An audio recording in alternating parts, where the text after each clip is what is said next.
Kayo po ba mga bossing ko ay isa sa mga mananaya or kaya po ay negosyante? Or napakaraming mga pangarap sa buhay. Bukod po sa inyo pong pagiging masipag, ay mainam na masubukan nyo po ito upang sa ganon, kung ano man po yung mga pinapangarap po ninyo ay kaagad ninyo itong makamtan. Kung halimbawa kayo naghahanap ng trabaho ay pwede nyo rin po itong gawin or ikaw ay may apply na papuntang ibang bansa ay pwede nyo rin itong gawin. Ngayon po ganito lang po inyo pong gagawin.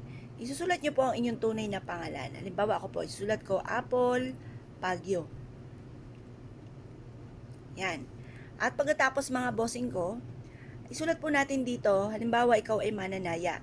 Ang tinatayaan nyo ay 758, tapos yung edad po ninyo, eto po, paborito ko itong number. Tapos edad ng anak po ninyo at edad ng inyo pong isa pang anak. O, kung ilan po yung anak po ninyo. Pero syempre, pipili kayo, 6 na number lamang. Sulat niyo po dito, mananalo ako ng jackpot. Yan. Sulat niyo po ito.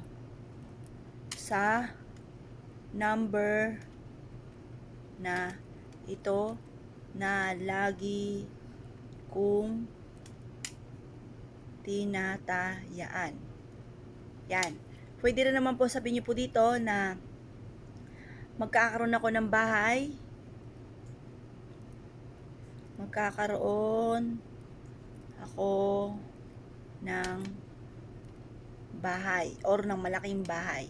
Tapos, magkakaroon ako ng negosyo.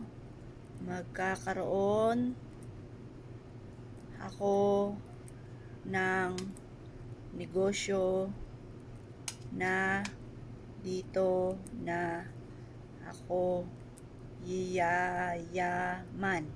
Ganyan.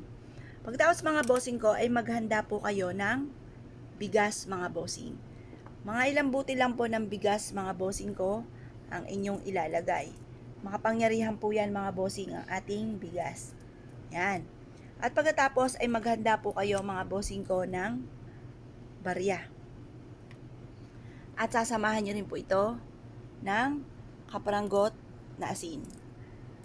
Yan, matutupad lahat ang aking kahilingan. Ngayon po mga bossing, ito po ay ibilad ninyo sa sinag ng araw hanggang alas 8 ng umaga. Gawin nyo po ito nang walang kahit sino man ang nakakakita o nakakaalam. Isikreto nyo lang po ito at kailangan makapagdasal ka ng mula sa inyo pong puso.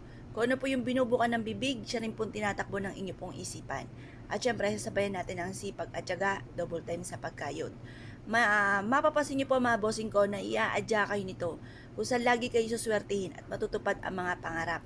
May mga bagay na darating sa buhay ninyo na hindi inaasahan. Matapos nyo po itong gawin, i-mindset nyo na kayo magiging matagumpay. Simula na ito ng tagumpay po ninyo. Ngayon pa mga bossing ko, kayo po naniwala at nais nyo po itong gawin. Huwag na po kayong magpatumpik-tumpik pa. Subukan nyo po ito, proven po ito na napakaswerte. Kaya kung kayo pinaniwala mga bossing, ay siya. Good luck po sa inyo po lahat.